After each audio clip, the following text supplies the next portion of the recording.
Now, are we recording? We are recording. We're definitely recording this time. Excellent, the red light is on. It is. No flashing. Thank God. Folklore overstach a chuirdeach a go Blúiríní Béaloidis, podcast de chud cnús a chud de sair and seocha glas na hoscoil de Bailach Lia. Welcome, dear listeners, to Folklore Fragments, the podcast from the National Folklore Collection here in University College Dublin with myself, Jonny Dillon. And myself, Claire Doohan. Hello, hello. Now, before we carry on the formal proceedings, we should wish our dear listeners a Happy New Year. Absolutely. We hope you had a wonderful Christmas. And the best for a 2018 ahead, one hopes.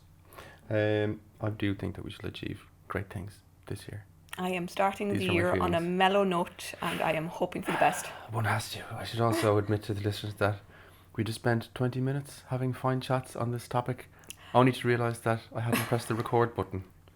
But, Easily done, Johnny. Don't worry. yes, I'm too sure you're kind. not the first, so don't worry. Well, anyway, now it's definitely recording.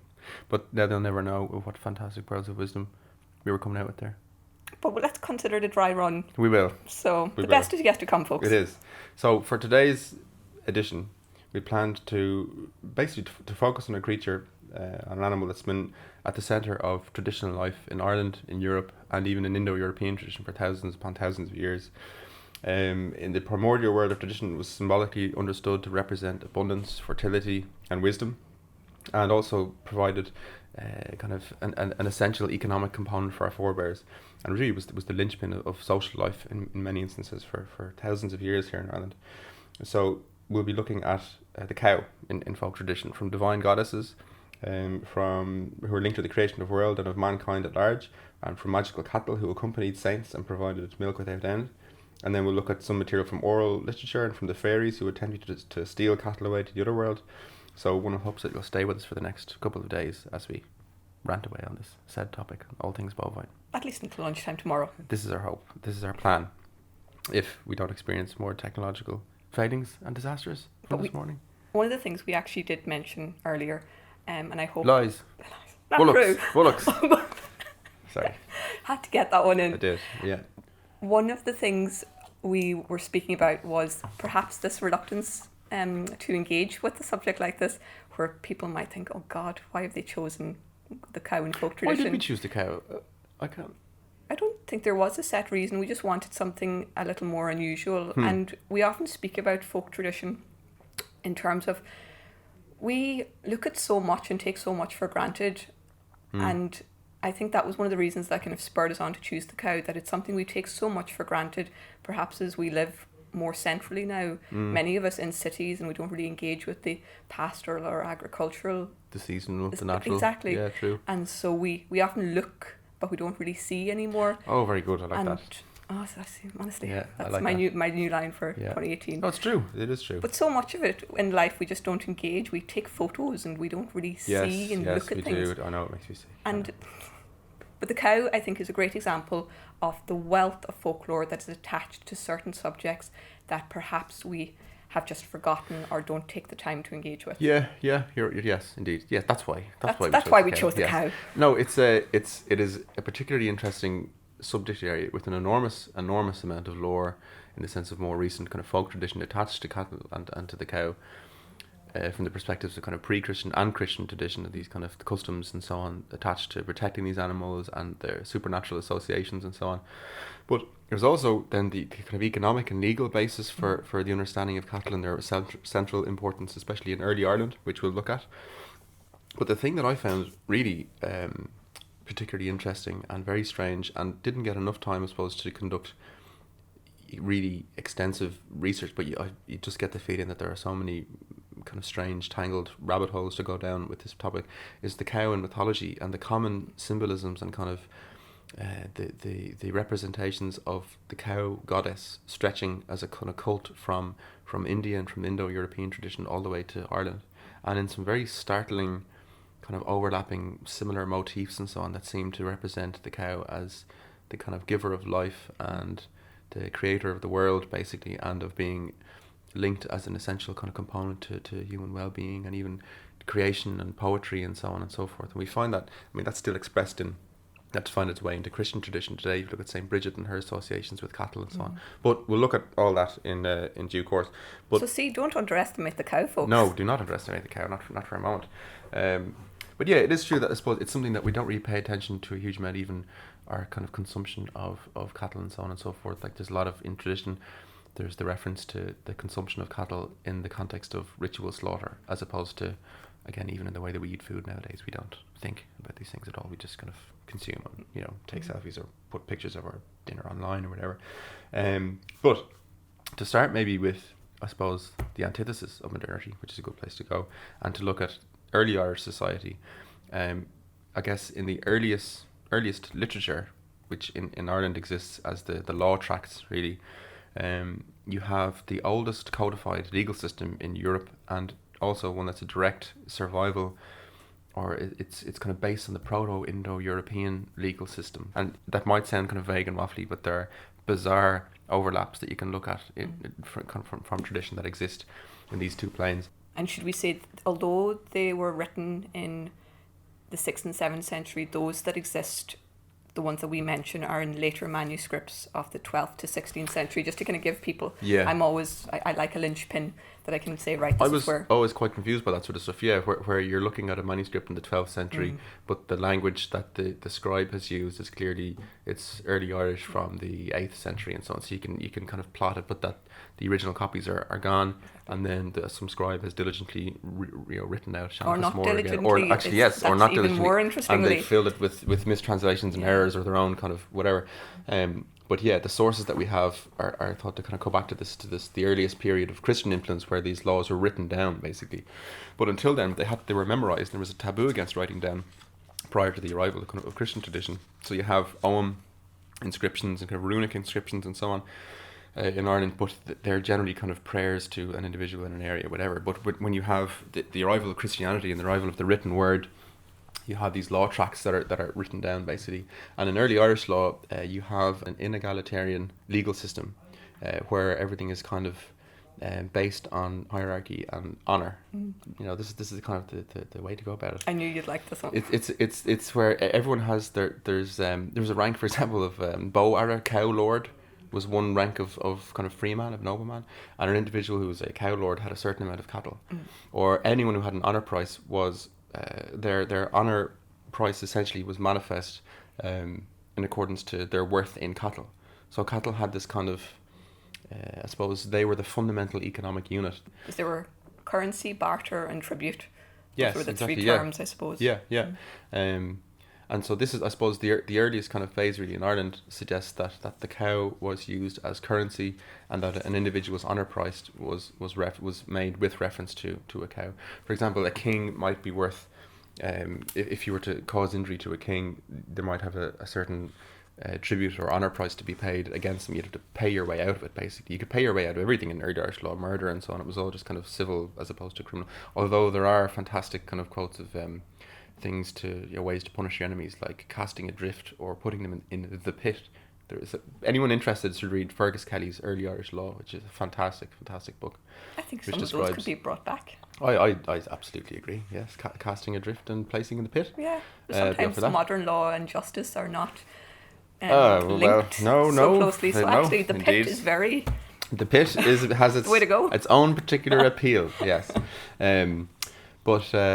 But yeah, I suppose the idea, essentially that cattle are this kind of central kind of linchpin. A king maybe who's injured can get X amount of 20, 30 or 100 cattle as a tribute. However, if that king is to go off hunting on his own without his retinue, as is improper, as befitting his role, and he's injured, he only gets the honour price of a slave or of a commoner, because he shouldn't be engaging in that. He's not as though he's the top and he can do whatever he wants. He's locked in his role in the hierarchy, and he has it. So it's correct for a king to go hunting with a giant retinue, and if you do that, and then you can get the honour price that is accorded that particular action. But if you go against that action and do something that doesn't, as not befitting your rank or whatever, then if something falls foul, then you only get the retribution, the honour price in cattle of commoner or whatever. Oh, I see. So it's a strange but very interesting legal system that seems to be a remnant of the Proto-Indo-European one. But cattle are the central linchpin upon which the whole thing really seems based as a unit of currency. They're it. But one of the things, just when you reminded me there of kind of legal principles, in one of the law texts we see that it's written that mating is an immunity for bulls and rams, which basically means that if someone is injured or killed during the mating season, then it's obviously their fault to be near bulls or rams during that period, and so the owner may be free from liability. And again, just these law tracks in terms of just showing the prominence of cattle and their role in society, that they thought it relevant to note down these legal principles and laws and rules. So the law tracks, as you said, are a fundamental source of information on early Irish society, how it's managed, how it's regulated, and the role of cattle and farming. As an aside, we'll get on to it's just to show the Indo-European nature of these things and how they're linked, right? This doesn't specifically relate to cattle, but I just heard it's so kind of so particularly interesting. One of the customs in early Irish law, again with cattle as the currency, was to the Creditors Fast, so called, where you would fast symbolically and ritually against someone who owed you something. So if you owed me X amount of cattle or whatever, if there was some kind of civil matter in which I was to be given a tribute of some sort and you weren't forthcoming with that, I would go to literally outside of your abode and sit there fasting symbolically. And while I was fasting, if you couldn't take any food, you couldn't eat it like that, or else you'd have to pay twice the amount. And would I be physically? Is it a physical nauseousness that I would experience? No, you just weren't allowed. It was like against the law for you to eat while someone was engaged in this kind of process against you. So this is a section in the Irish law. It says, the judgment according to Irish law is that he who takes food without fulfilling a demand supported by fasting shall pay double the amount of that on account of which he is subjected to fasting. He who continues to fast after satisfaction of his demand has been offered to him forfeits his right to bring the suit according to Irish law. In Irish law, the proper way to end the fast is either to bind the debt upon a good surety who does not abscond, or to give a pledge from the articles of the household equal in value to the amount for which he is subjected to fasting. So this is Thornyson, who's describing ritual fasting, and the idea that basically this is the traditional practice of the creditor against the debtor, basically. And then you have, again, this is Miles Dillon in his text, Celts and Aryans on Society, Kinship and Customary Law. And he describes here, he says, there can be little doubt that we have, east and west, the survival of an ancient Indo-European rite. And alongside of the practice in Ireland, there's a reference here employed throughout India.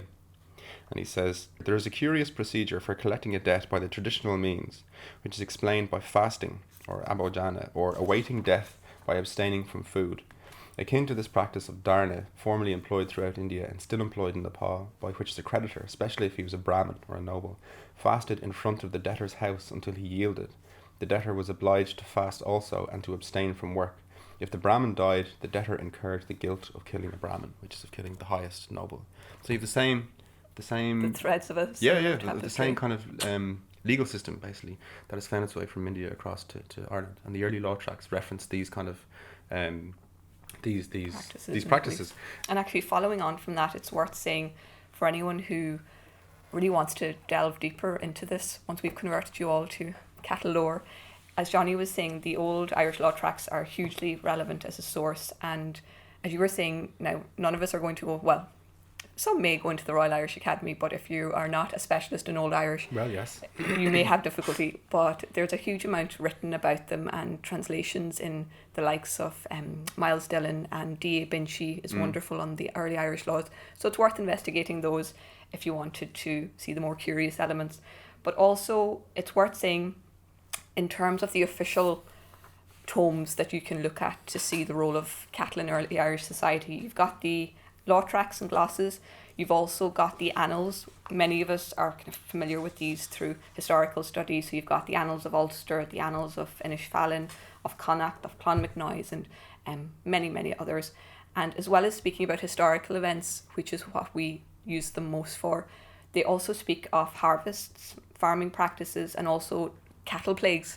And this is one of the things that I discovered in my research for this, how tragically plentiful plagues were in the past, and you see scourges happening in England and across Europe across the centuries, which would obviously have decimated herds and had a huge impact on social life and the well-being of communities.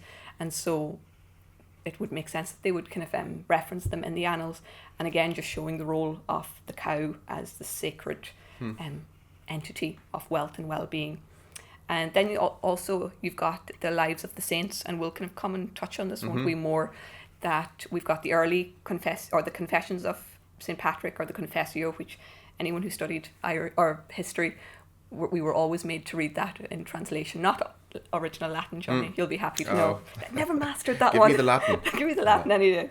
And you've got the 16th century Behalm Kill. So again, surprising sources perhaps, you'd think, but it would make sense, given the role of cattle, that they would be... all contain information of relevance, This really, is it, even indirectly, but it's worth, just for the sake of completeness, to know that these sources exist for scholars who might like to go and learn a bit more. And with the lives of the saints, it's more in relation to, you see cattle referenced in relation to miracles, interestingly enough. And as we'll come to the oral tradition and where it's filtered down from the literary into the oral, you'll see the cow associated more and more with saints, particularly Bridget and Patrick. And what about the thing that you mentioned, the triads, Oh, the Tranga, yes, this wonderful source called... These are amazing. The Wisdom Texts, which I had not been familiar with, to be honest now. And they date from the 7th, or roughly the 7th, 9th centuries, and they're basically observations of nature, human behaviour, kinship, weather, and many other topics. But they're known for their triads, and these have filtered down into the oral tradition. But these triads are these, would you call them sayings? Yeah, I guess, sayings based in everything on threes and fours. Exactly. Trees. Basically, yeah. One, for example, from one of these wisdom texts is the 3 great renovators of the world were said to be the womb of a woman, the udder of a cow, and the moulding block of the blacksmith. Or the 3 slender things that best support the world are said to be the slender stream of milk from the cow's teat into the pail, the slender blade of green corn from above the ground, and the slender thread over the hand of a skilled woman. Amazing.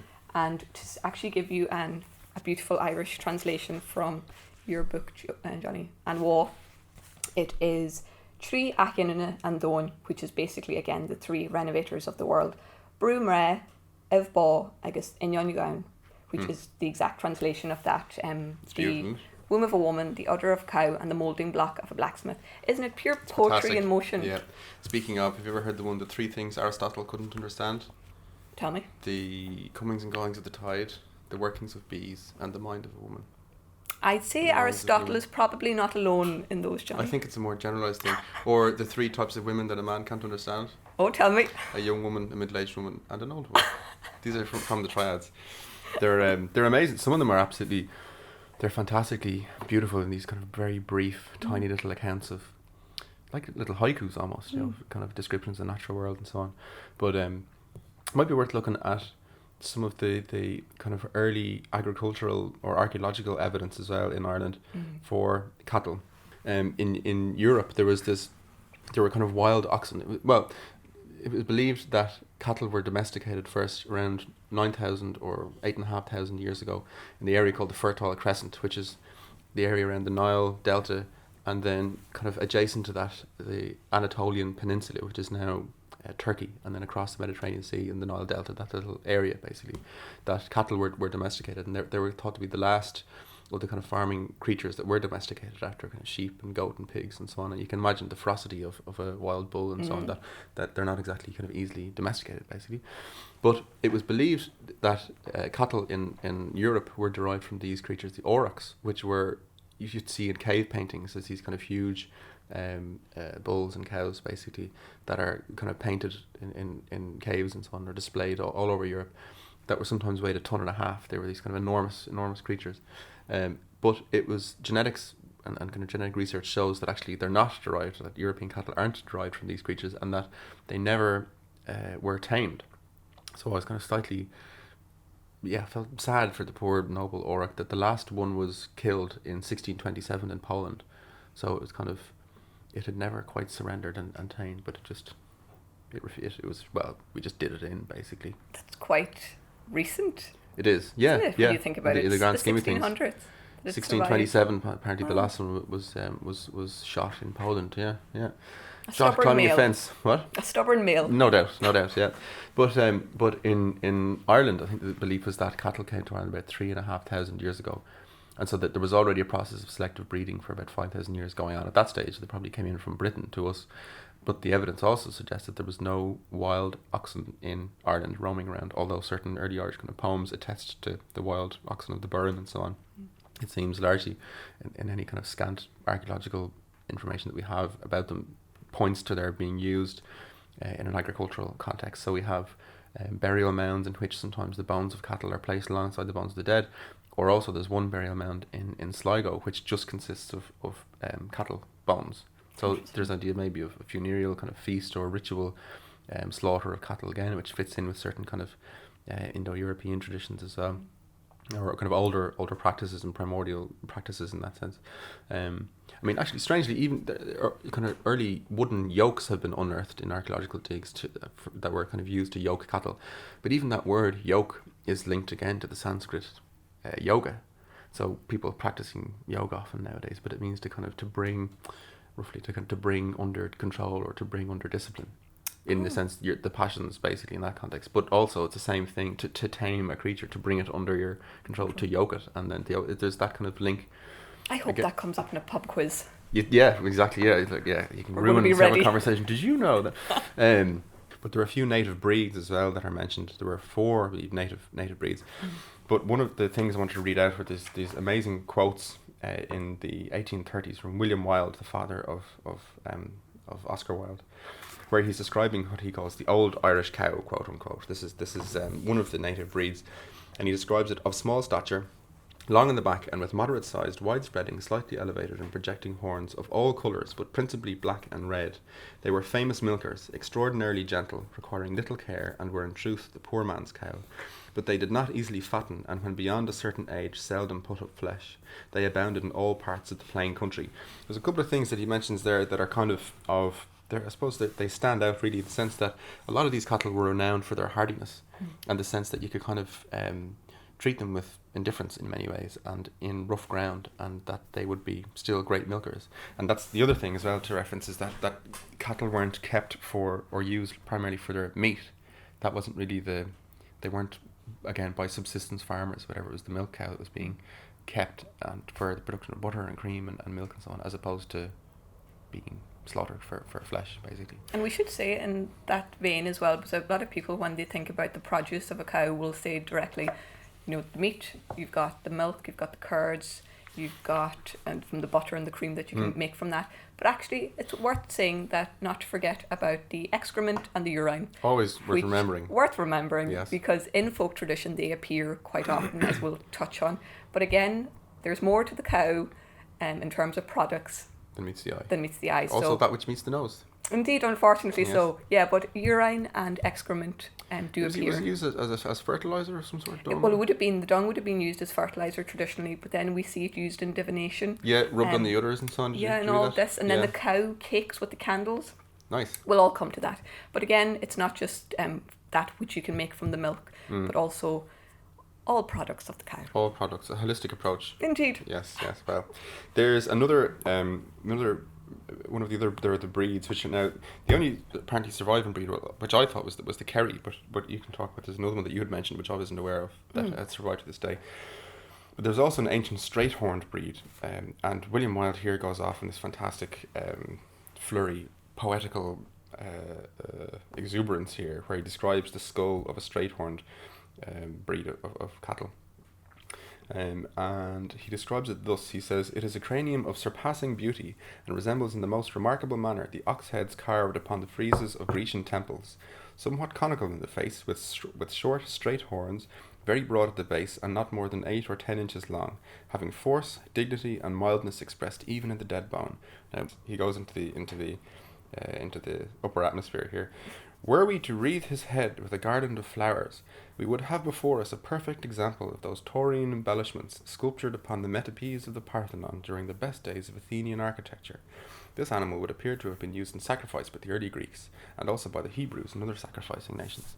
Incredible. Well, he is the father of Oscar Wilde. He is. You can see where the young Oscar got his wit from. But it's a fantastic description of linking this kind of straight-horned cow to the metopes of the Parthenon. But again, as we were saying earlier, at least he's looking at it and seeing it, whereas again... Totally. And also seeing old, Greek culture and old European... Exactly. He's linking, it's an inspiring so widely read, you know, whereas Yes. we'd probably just take a selfie of me with the skull. Yeah, where's the cow? What cow? Yeah. Yeah, exactly. Was there a cow there? Yeah. You know, so at least he's engaging with his natural No, world. I think it's fantastic. I think it's. I read that and I thought it was just incredible.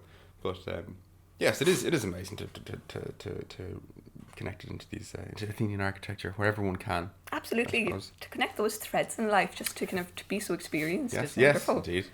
But the Kerry is the other breed, and in comparison to the placid nature of the old Irish cow, the Kerry he describes as being full of fire and animation, which is my sort of cow. And but this is the one I was mentioning to you earlier, where again, and this is the kind of the pitiful experience, I suppose, of the modern world and the kind of movement towards the reign of quantity, so called, where the shifting of units is of utmost importance. That the Kerry, I think, has fallen into decline or is in danger of extinction nowadays on account of the fact that its modern counterparts or its European kind of counterparts, they can come up with a higher amounts or milk yields than the Kerry, basically. So again, you have, you know, the process where there's a homogenization of even of cattle breeds or types, or the displacing or erasure of particular native breeds or traditional types in certain specific areas in Ireland and England, elsewhere. I'm sure it's the same case. And you have them being replaced with these kind of, I don't know, just the general homogenization of or a sense of degradation of sorts, I guess. And even in the sense that you have the less farms but much larger farms, and now kind of these, you know, factories in the fields, essentially, basically. So it's a very, very kind of different approach nowadays. I was spinning off into a kind of abject misery earlier in this topic, but then you mentioned that there's all always is not a lost. dystopian line with you, Jonny. Well, all is not lost, because over the Christmas, as I was kind of conducting my research for this, I accosted every farmer in Donegal, as we said, which is a normal weekend in Donegal. Yes. And as well as that, I was watching some Ear to the Ground and some Country File on BBC One. Top programming. Absolutely. Forget your Christmas movies. I was always like, no, switch over. And I discovered in Donegal there was a farmer who is rearing a breed, or I don't know if it's a breed, it's a type again. I think it is one of the old breeds, yeah. Called, as I'm aware.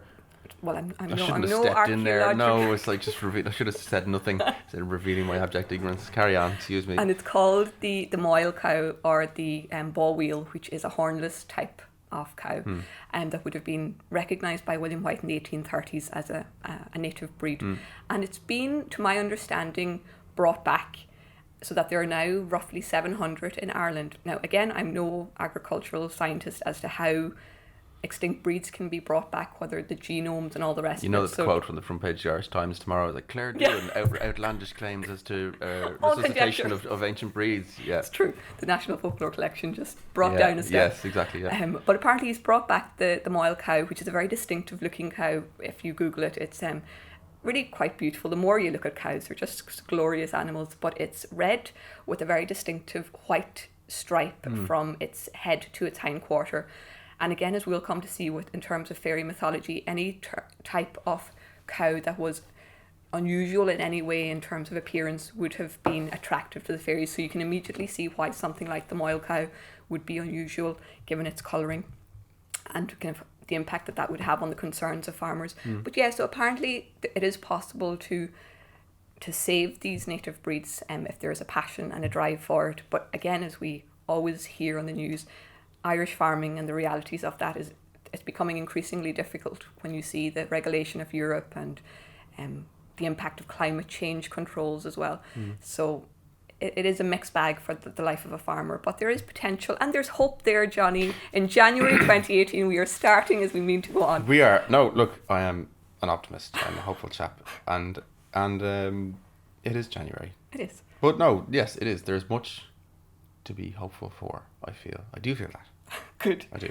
And so, in terms of, shall we say a quick word about proverbs, which people might not immediately reckon with when they think about sources of information, but actually proverbs contain a certain amount of the norms, beliefs, hopes and fears of society. Bóinn, the late Swedish folklorist who was the director of the collection here in the 70s, he said that the way to discover the kind of the spirit or mind of a people was to read their proverbs. Oh, that's lovely. Yeah, which is a good point.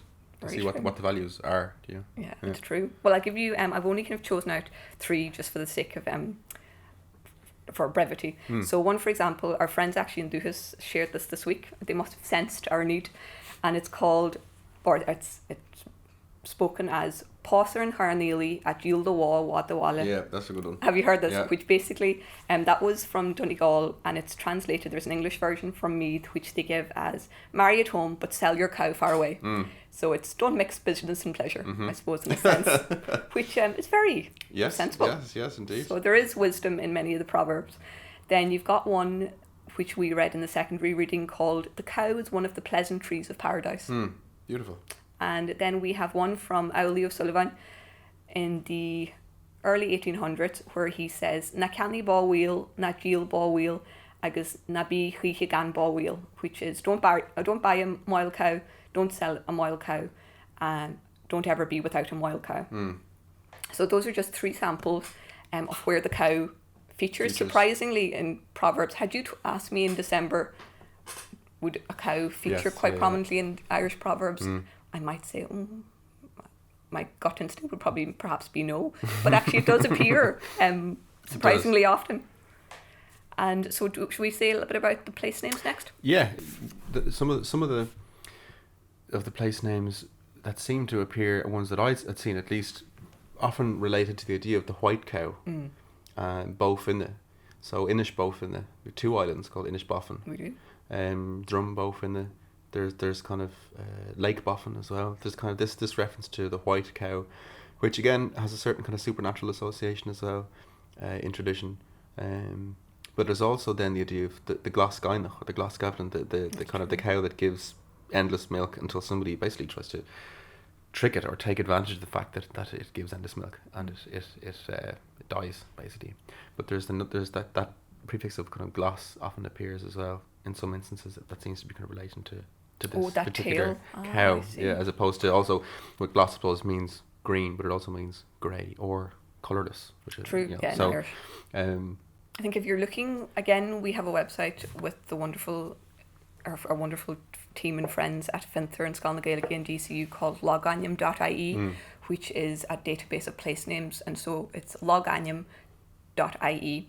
And if you were to go in there and pop in cow, for example, or even bow, which I think is the direct anglicization. So when you see the word bow, it's from the Irish baw for cow. So you have places like Drumbow in Down or Doonbow in Derry, which is the fort of the cow. You've got Ardbow, you've got Animo, and it's basically the very crude anglicization of traditional Irish place names. But whenever you see those references, that's basically cow, so to speak. Or Clontarf in Dublin. Oh, of course. Clontarf, the Meadow of the Bull. Yeah. And as you were saying, Inis Bó Finne. You've got the Lake of the 12 Cows in Glengariff. And then, as you were saying, you've got this association with the Glas Gaibhneach you can actually see it in Donegal all the way down to Kerry, where it was stolen by Balor, wasn't it, on Tory Island. Yeah. So you've got this, I suppose, tradition of the story of the great yield from this cow, all the way in these place names that you can see associated with it, and the Cow's Stone in Kerry and Kilmakeeder, where the Glas Gaibhneach would have, I suppose, poured its milk into these stones that are now said that the holes represent where the milk pooled, or where there's a stone called the Thief's Stone in Kerry, where someone who tried to steal the Glas Gaibhneach fell, and the imprint of his hands and knees are said to exist in the stone. So again, it's place names that we see on signs, and we're trying to get somewhere so quickly that we don't bother to think about the history and the lore. But yeah, absolutely. But there's so much there. And that can be sometimes in the process of kind of the anglicization of place names directly via the kind of phonetic expression of them, as opposed to their meaning, renders a lot of these places just as kind of gobbledygook, really. Brian Friel translations. If you have not read it, read it. I suppose it's interesting, and a way to maybe to go from place names into the strange world of the early kind of antiquity and mythology. The one that stood out for me, and that it just kind of kept going and going and going. It was bizarre, some of the parallels and motifs I found it. So at least it'd be great to conduct more research on this particular topic. Was the idea of an ancient goddess or deity being represented as a cow who has some sort of connection to kind of bringing wisdom or a certain sort of insight into the world, and particularly when she's when she's viewed in connection then with a kind of father god figure or a sun god, and there's this pairing, this union of these two that creates the world or creates plenty in a general sense. To look, say, in the Irish context, the Bóinn River is named after Bóinn, who's the goddess of in Ireland, who is attached to kind of this divine cow, basically. And so in the earliest phase, in the kind of early Irish, there's the reference of Bóvinda as meaning kind of divine cow. But you have, again, in the Indo-European, you have the same figure of whose reference as Govinda. And you even have that as a first name now. Like there's a restaurant, a vegetarian kind of restaurant in Dublin called Govinda's. But the early vegetarian restaurant, yeah, because of course in Hindu tradition, then the cow is sacred. Ever since the Mahabharata and so on, or before that in the Vedic text, the cow is sacred. In earlier traditions, the cow could be eaten, the flesh of the cow could be eaten, but only in a ritual context, if it was being sacrificed, say. But then I suppose vegetarianism became installed as a spiritual or ascetic practice, perhaps in traditions of Hinduism and Buddhism and Jainism, and so the cow is kind of revered, or cattle are often seen listening to Krishna's music and stuff like this. So there's kind of divine associations. But in the early tradition in Ireland, Bóinn is this kind of goddess, this deity, and she's attached with the river Bóinn. And as I was saying, Bóvinda, or divine cow, is her kind of her epithet, her name. And in Europe, there was Damona. It was the same cow. Cow goddess was worshipped. And so you have this figure who there are several references to basically the udders of the cattle streaming forth these rivers of milk that are kind of coming into the world, basically. Okay. And there was the idea that in Irish tradition, Bóinn was the wife of Nuada, who was the first king of the Tuatha Dé Danann, and he had the silver arm. His arm was chopped off, and anyone who had a blemish couldn't be a king in early Irish tradition. So they made him made him a silver functioning arm. But part of his name means even to one who goes fishing, and kind of this fishing figure. He has all this kind of aquatic imagery attached to him. And there was a salmon who was attached to the cult of Nuada, who was the wife, or was the husband of Bóinn, who was this kind of, becomes the salmon of wisdom, the salmon of knowledge in later tradition, the Fionn McCool. Subsequently eats. And that Fionn is from that same, like Bóvinda, Vindus, Vin or Finned, meaning bright or lustrous, but also wisdom and illumination kind of thing. And so it seems as though the cult attached to Nuada and the wisdom of the salmon became later on kind of usurped or superimposed by this younger figure, Fionn. You know the story of Fionn, where he catches the salmon of knowledge, or it's caught by an old figure. Yes. That figure is Nuada. The full name is references this old deity. And so Fionn, though, is the one who accidentally he pushes a blister on the cooking salmon when he's told not to eat it. And having burst this blister, he puts his tongue to his mouth to cure it because he's been burnt, and he suddenly gets all this kind of cosmic wisdom, basically. But the idea was that there's a kind of union between the cattle, the cow kind of goddess, who's in a sense represented with the waters of the Bóinn and kind of giving these waters. She was the one apparently as well, Bóinn, who went to the source of the river, having been told by Nuada that if you look at this well, it'll kill you if you look on the waters. But she looked at them, it took one of her eyes out, and she was injured and she ran away, and the water kept rising after her, and that's what created the Bóinn. And it's still revered as a holy site. People still make pilgrimages to it, and to the origin, the source of the Bóinn, basically. So you have a figure, I suppose, who's kind of connected to the idea of the kind of the waters and wisdom and this kind of sense of abundance and kind of giving and so on and so forth. But you have similar traditions then in Egypt, right? And in the Indo-European tradition, you have the same kind of these same kind of descriptions. But in Egypt, you had the Cow Goddess Hator, whose predates historical period entirely. So there's no way to kind of trace the origins of her beginnings, basically. And she's often described as, she's shown as a woman with these huge kind of cow's horns, and resting between the horns is the disc of the sun. And that she's in union again with the sun god. There's this sense of kind of a union or whatever.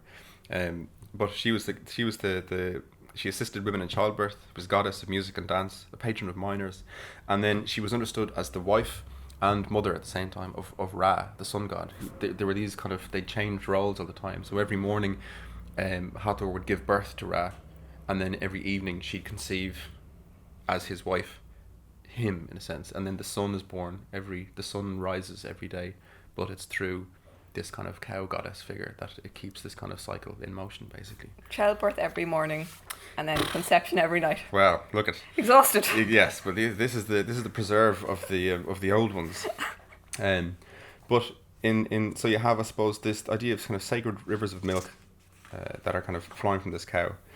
In the Nordic tradition as well, in the Norse mythology, you have the idea that there's a primeval cow, Auðumbla, and again you have these streams of milk running from her udders into their world, and she licked these ice blocks for the kind of salty blocks, and revealed the first man. Búri was kind of revealed after 3 days from the ice. That's the first man, was the grandfather of Odin, who came into the world. Oh. After this kind of this primeval cow basically was kind of brought, I suppose, the gods and man into existence likewise. But you have these kind of ideas, these sacred rivers of milk that are expressed sometimes in flowing waters, that's expressed in the Indo-European tradition as well, and that there's this kind of connection to, I suppose, the imagery that's kind of inspiration and wisdom and a sort of cosmic knowledge basically that's attached to this divine cow. But again, that stretches from Bóinn, Bó Finne, all the way across to the Indo-European tradition as well, and through Egypt. And in Greece, in Helios, you had his 7 flocks of cattle, and in the Odyssey, Odysseus and his men wind up on this island. What's it called? Trinisia. It's maybe modern day Sicily. And despite Odysseus' best advice, his men find these kind of sacred cattle and sacrifice them all to the gods, as you do, because they're stuck on this island. Okay. There's a storm or whatever. They sacrifice these cattle, and then the gods basically pour great wrath upon them. But the cattle kind of come back to life on the spit. The skins start kind of wobbling around. You can hear the cattle calling, and the bones are all kind of jumping around and all sorts. And then they try to escape the island, and I think Zeus promptly kills them all, except Odysseus, who he sails off to Calypso's island, and fascinating. He's kept there for 7 years. But you have these figures of kind of cattle as these divine figures, but in the Egyptian, in the Indo-European, and in the Irish sense, you have this kind of divine mother figure who's connected with abundance and fertility and life-giving waters in the sense of milk, but figuratively of water and rivers and so on. And that's kind of translates even into Christian tradition as well, with the likes of Saint Bridget has a huge kind of the patron saint of cattle, isn't she? Yeah, she has this kind of idea of cattle attached to her, but also of assisting women in childbirth or protecting women, pregnant women in particular, and also cattle and assisting cattle and calving and so on. That she would protect. She was this kind of figure who would protect. And her name means exalted one, breed, but she's a triplication. There's no deity, the Dagda, the father god of the two Dillon, and he had 3 daughters, Brigid, and Brigid. And their feast was Imbolc, or meaning Imbulg in the womb. But this idea of feasting and kind of or the festival attached to fertility and childbirth and so on, that manifests on the 1st of February, and that later became attached with the woman who Christianized her tribe in Louth and took the name Exalted One, took the name Bridget, took over the pre-Christian cult, which now becomes this Christianized kind of cult to the same deity really, but it's now this kind of Christian tradition that on the 1st of February up and in the country there are still observations and prayers, many prayers, and for couples wishing to conceive, who have difficulty conceiving, to visit one of Bridget's wells and so on and so forth. But you have these kind of overlapping motifs, I suppose, from the earliest phase that are of the profound and kind of strange imagery really, stretching from India to but going from, as you said, pagan to the Christian, that's been, I suppose, permitted by the Catholic Church. Well, yeah, I mean, the thing like this is like with the church and with these kind of practices, it was like they were just absorbed and they were just transmitted. And then with the collapse of the Roman Empire as well, there was a huge kind of flourishing of, I suppose, very apocryphal and strange in the eyes of the kind of doctrinal or formal church practices, really, where, you know, paganism peeps out from behind Catholicism. Constantly, yeah. And so even when you visit holy wells nowadays and you have the kind of, you know, you could have a practice really that would be looked down upon by the formal church as being kind of superstitious, nonsense basically. But actually, in the kind of common practice of things, it's like, great, here's another deity to add to our kind of our list or whatever. So there's these kind of, I suppose there's a synthesis of these traditions, and in many ways those living waters of paganism are seen to kind of run through in a modern context and can be found in some of the apocryphal traditions that are manifest today as the kind of Christianized saints. but have little to do, in a sense, really with the doctrinal kind of teachings or canonical teachings of the church per se. Those things I find particularly interesting. Again, there's so much. I hope everyone's sitting with mouth agape, being like, God, I underestimated the cow. I can hear, what are those things that in Western movies when they come into an abandoned town and the weird little bush that blows across the road? Oh, what are they called again? The word has escaped me now. Anyway. Well, I hope that they're not rolling around. We speak. I can't hear them. But I think what really struck me there in terms of the imagery that you were discussing, and the fertility and the abundance that was associated with these animals, and the importance of it to society, it makes complete sense to me that it makes complete sense that they would be very attractive and important, not only to humans, but also to their counterparts in the other world. Mm-hmm. Yes, and indeed. This might be a Absolutely. nice segue into fairy mythology, because we've seen that cows, they are currency, barter and tribute, as we said. Wars and battles and feuds were waged over them. They were dowry for the bride. They were a standard of social values, but also they were very attractive to our fairy counterparts. And we see fairy mythology linked hugely to cow and cattle lore in the archives here, particularly. Yeah. I suppose linked mostly with two periods of time, when we have the quarter days and when we have, such as May Day particularly, but also at the calving season.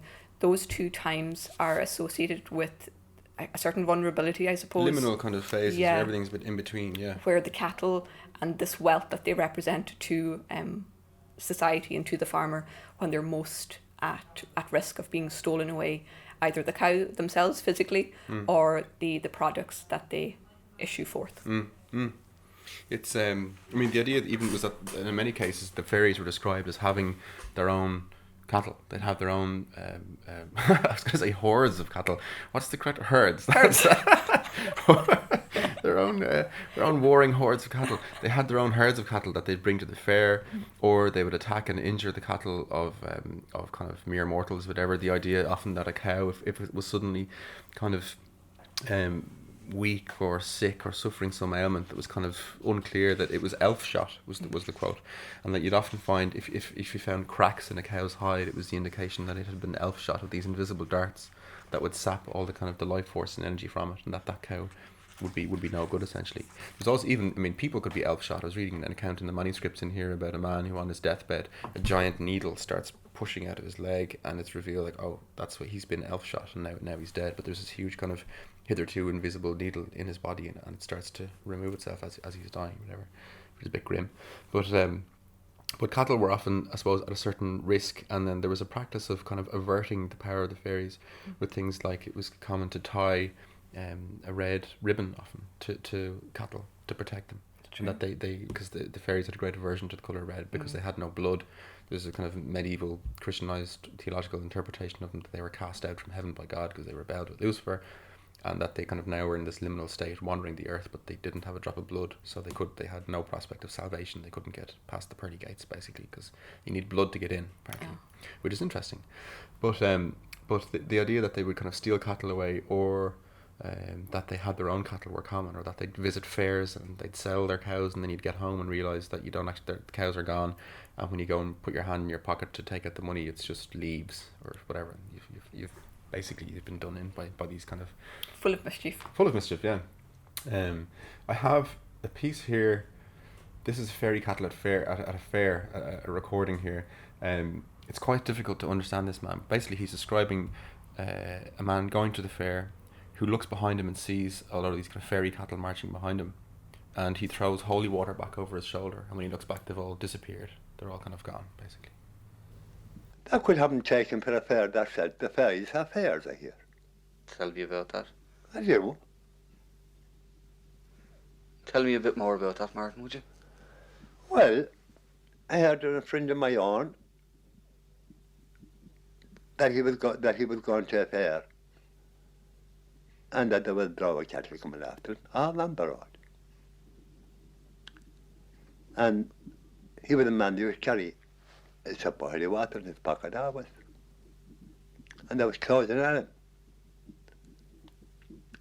He got only one button to back, so put across the shoulder, and they all vanished. No more. The Cluain cattle came after.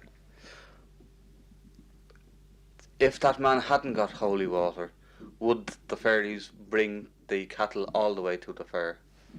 Well, that's what I couldn't tell you. No, them might have their own draw. They mightn't take anything with him that time. They could have their own supply for the fair. Did you hear of fairy cattle being bought? Well, I never heard the fairy cattle being bought, but unless they have their own buyers, you see, or things like that, certain days. But we don't know whether they were bought by buyers or not, country buyers or town buyers rather. But it would be supposed that they used to be in the road the fair mornings, and that they used to have droves of cattle. Whether they used to buy some or not, I don't know. Do you know what it struck me there about the fairs? One of the things I read was, and this ties in with May Day, I suppose, particularly, and the loss of profit. And we actually have a podcast on the loss of profit, which basically means on May Day people were worried that if someone overlooked the cattle or conducted a curse or a spell, that they would lose the value of the milk for the year, that they would no longer be able to get milk from the cow or make butter or cream. Or make butter from the milk. Milk and all these associations. So when we say profit stealing, we mean that ability to take the wealth from the farmer. But one of the things that struck me about the fair quote that you had there was in relation to milk profit, you were never meant to, when you took a cow to the fair, you were never meant to give the buyer the rope that you had used to bring the cow. Because again, any kind of material culture that comes from you or your farm and it is given to another could be used against you to take away the wealth of the milk. This is the thing, I'm just obsessed with this kind of mode of thinking of the so-called kind of emotional reasoning and symbolic reasoning and sympathetic magic and so on. There was another one whereby, in the same way as you describe, having visited the fair, someone might sell you a cow, but as the deal was being done, they'd put their hand on its hindquarters and just nick the hair out of it. So some of the hair from its hide, they just pull it out, as though symbolizing that's this is the luck from the cow. You can take the cow, whatever, but I've taken the luck. You haven't taken the idea of kind of the good fortune hasn't been sold. The animal itself has, but you take something from it. I mean, even the idea in selling, more so I think with horses in the contemporary period than cattle, of luck money when you buy a horse. True. That you give X amount of money back to the individual. That's still kind of common practice. But those sorts of things, again, they always relate to. It stands in direct opposition really to the conception of superstitions, so-called, which isn't a kind of neutral term really, but we know what we mean when we describe that these are kind of unnecessary and additional kind of silly little things, but they always relate to pertinent concerns, economic concerns, or the family unit, or the well-being of the individual, or the group, or the tribe, or the whatever, the community. And they always relate to either kind of an idea of banishing misfortune and to invoke good luck, basically. And you see that with these kind of things at the fairs as well. And you mentioned the idea of overlooking a cow, or cows being blinked, or the evil eye, where somebody kind of praises a beast, say, sometimes even without invoking the name of God, or with enmity and bitterness in their heart. I mean, you can do that to a person as well. I mean, it's an interesting idea, the evil eye, in the sense that if somebody is engaged in some labour and you praise them for it, but you have bitterness in your heart, that you'll put the evil eye on them, and they'll have no good fortune from their labours, from their work, because of this heart of bitterness and enmity and kind of the lie that's been expressed, where you say, oh, well done, whereas actually you're jealous or envious about it, or whatever, a thing to be avoided. I have another piece here. This is that last piece there was collected from Martin Reedy, a farmer in County Clare, and it was collected by the great Tom Munley, the late great Tom Munley, the collector for the folklore collection here. And in this instance, Tom Munley is talking to the lovely singer from Milltown Malbay, Tom Millanahan, and he literally went through the handbook with him. You can turn in the pages of the handbook of Irish folklore with Tom, just asking him everything about cattle. Have a tape here of it, but this is a section on the evil eye in particular. Back at the fish rogues again, Tom.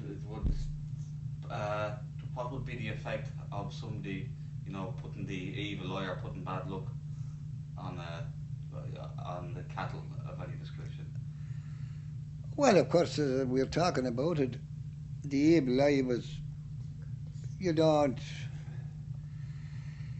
whatever they'd have to say, things like that, of course. Your cows start to abort, and you say, well, someone has harm done to me, or something like that. That was in the old days. They never looked into that a dog could bring in the disease into the farm to Europe. They tell us now that a cow never need throw away her calf and still she'd be a carrier of the disease, you see. But I can't know how could she. But these smart people, of course, now said that she would. That's the evil eye, the idea of overlooking cattle and kind of bringing, well, disaster to them, basically, and bad luck and so on. There's so much to be concerned about, not only from humans but the fairies.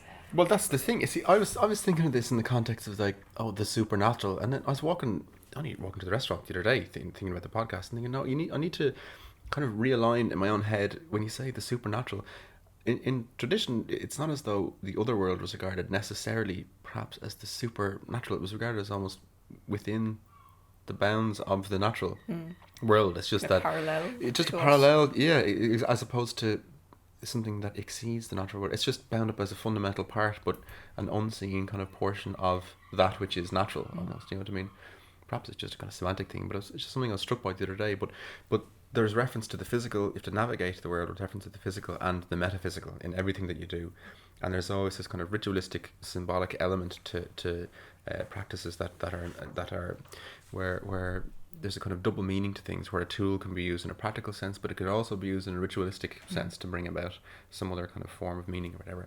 I mean, even the idea then of making offering of the first of something was common as well. Spilling the first milk from a cow for the fairy so that they'd be satiated and that they'd be kind of contented and they wouldn't steal your milk away, basically. And there's apparently, one of the bits I read, that there's a scientific basis for this, that farmers now see that there's a certain amount of bacteria in the first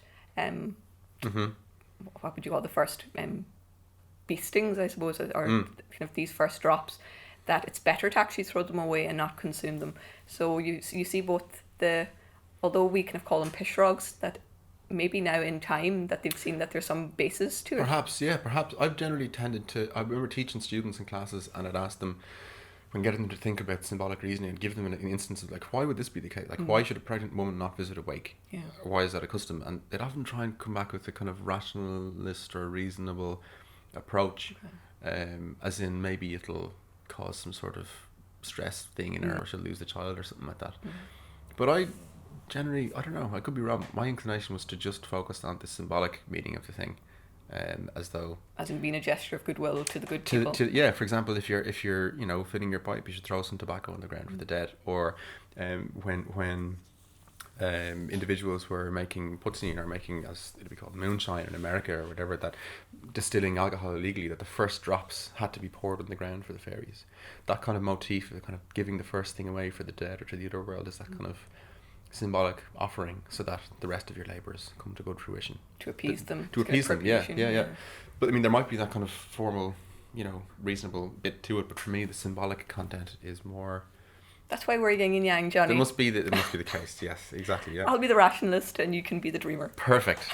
Done. Agreed. And there was also the idea of singing to cattle. Did you ever hear that, to get them to... Yes, that it increases the milk yield. Increases the yield, yeah, that you'd sing to them. Which is, again, a particularly interesting idea. When you were speaking earlier, Jonny, about the red ribbon, there are actually a number of protections that people would have believed in for, I suppose, warding off ill fortune and the bad intentions of the fairies or the good people at May Day, and particularly on calving days as well. So you've got the ribbon in the tail, the red ribbon, you've got rowan branches, you've got the nails, which again is kind of this association with iron, being put in the milk bucket for the first milking. You've got flowers on May Day, which we would have covered earlier. You've got then the more Christianized protections, so you've got St. Bridget's cross being hung in byres, and I've seen that in my own time, because we would have that at home.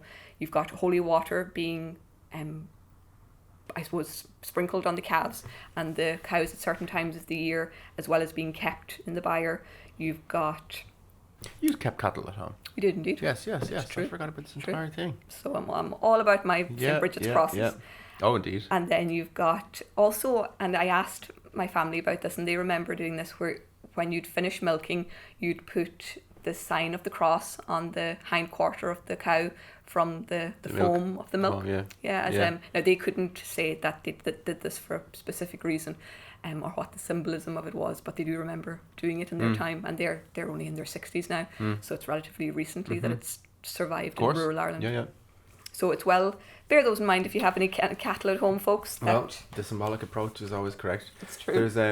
There is a piece here which I should play. So this is again from Tom Lennon, and just the question you mentioned, the rowan bush and things, the white thorn and the black thorn, and ways of protecting.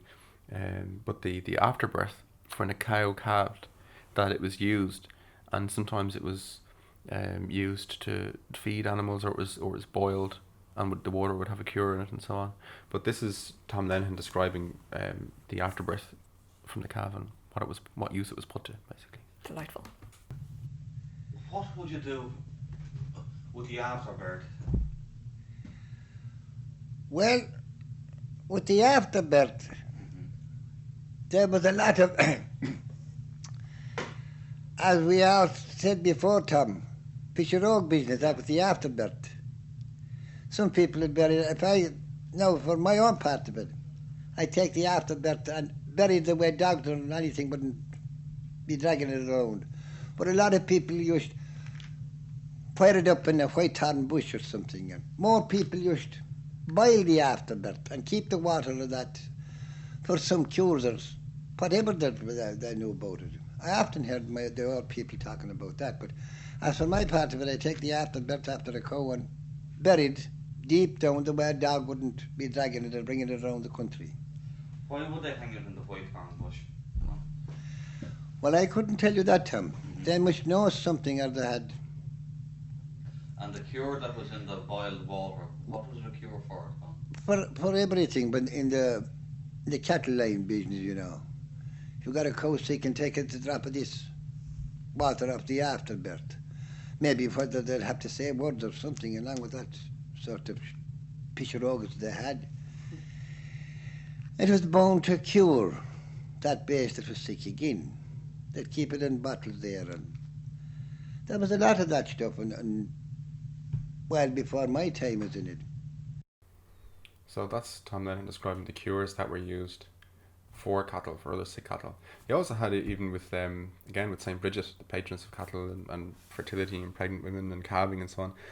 The Brotbríde, the kind of cloak or cloth that was left out by women overnight on the evening before the 1st of February and then collected again before sunrise of that day. And that was then imbued with a special power that would guarantee safe childbirth, or for cows to calve safely as well. So that was kept.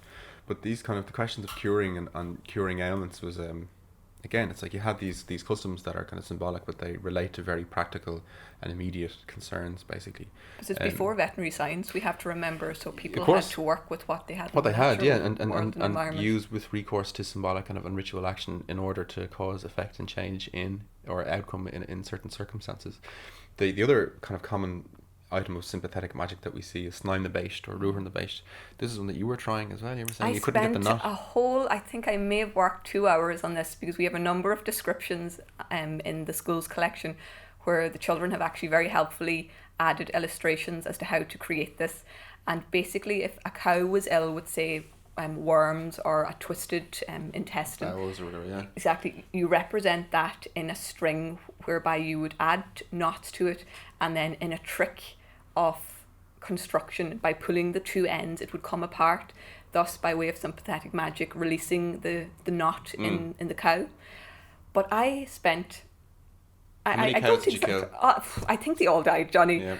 But what's interesting, although it didn't work for me, even though I was following the instructions to the word, my aunt, who also, and she is convinced that she can do most things, so she just drove her nuts when she couldn't get it, But we read one of the articles online which spoke about farmers being reluctant to actually pass on this information about how to create it because they didn't want to diminish its abilities, I suppose. And so part of me wonders whether the children, when they were collecting it as part of the school's collection, whether they were sabotaged by the farmers not giving them the exact methods. Yeah, I like that. I'm curious. Well, you'll be glad to know that Tom Lennon is of the opinion that if you do this over a cow, as you were doing, and well, do not it over wrong, a cow. you will kill them. That's what he says. So there are probably cattle lying dead in fields all over Gweedore now on the sides of hills because you are casually trying to undo this knot, Claire. That's true. I can only apologise to the local farmers. This is Tom Lennon again talking to Tom Munley, where Tom just kind of collected all this material on from cattle. He's talking about ruher bashed or snain the bashed. This is the knot. The same thing there comes the calf, you know, if there's anything in the bowls or anything like that, it was called the ruher paste. And you get simple old cure that in all the time again. A couple of spoons of soda for that. Or the ruher paste knot used to be put up for it. You put it up, this knot, I think 6 times you do it. And if you put it up wrong, the calf was going to die in the meadow. If the knot was put up wrong. But if you put up the knot right, the ruher paste knot right for him, you bring him out of the pain. But I often put up the knot ham. But I can't see in the world what good will it do. But to draw that knot along.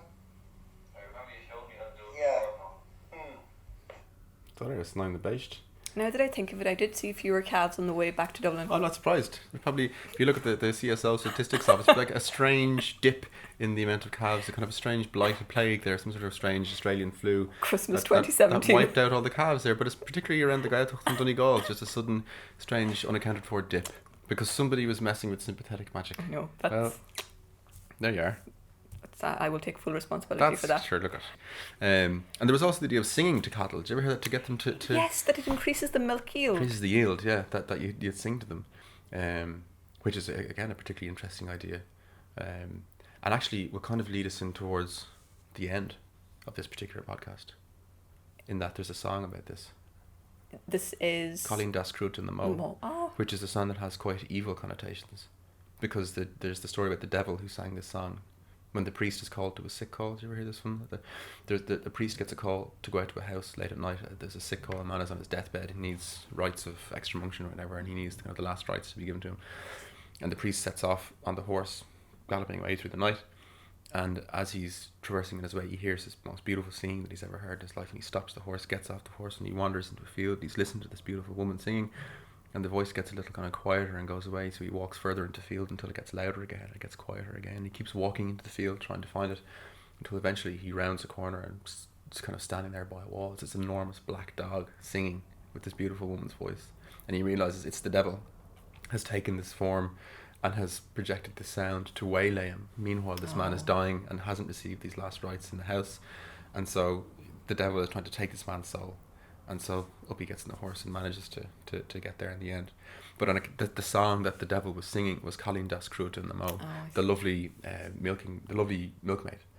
And so there was a taboo against singing it. I was just going to say, that was what was ringing bells in my head, that people wouldn't sing it. People wouldn't sing it, no, because it had an association with the evil one. And so there's a piece which we'll leave you with from the archive, as a treat from the archive. I always feel that you choose those songs that have ill omens attached to them, Jonny. Nonsense. And well, it was a cattle related. Well, it's a good story.